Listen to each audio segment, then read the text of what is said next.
Wala pa'y kita hangtod karon ang magtiayon nga sakay sa baobaok kun umbak human maapil sa landslide dihang nahugmak ang portion sa Bukidnon Davao City Road niadtong Sabado sa gabi.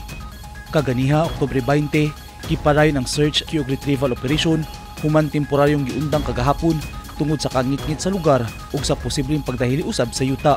Gila mga biktima nga sila Eli ug Thelma Ubatay, pulos senior citizen.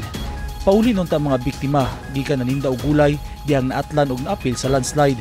Miapil na sa pagpangita ang anak sa mga biktima. Kuan ito, dito nga magitay na kitan. Kitaya pang sinilas. Ito tong gulay nga nasa sako. Ito na sulod sa ilang bobao.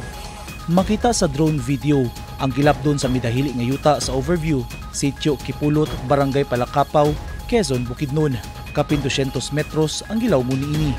Tungod sa landslide, gisaradan na ang kalsada sa tanang klase sa sakyanan.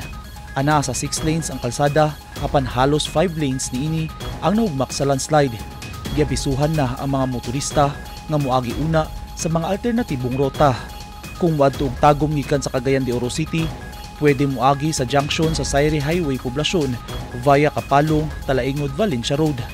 O kung gikan Maramag, Bukidnon, padulong sa Davao City, pwede moagi sa junction sa Cotabato, Boundary Carmen, Kabakan, Matalam, Kidapawan, Cotabato, Digo City Road. Naglaw mga anak sa mga biktima nga makita na unta ang iyang mga ginikanan. Kuan buhi lang mula nga makita yung kuan na patay nga lawas.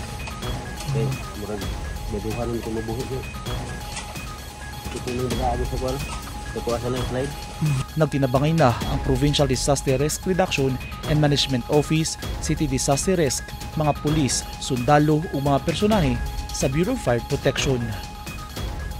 Eugene Hinutan, Newsline Philippines. Stay safe.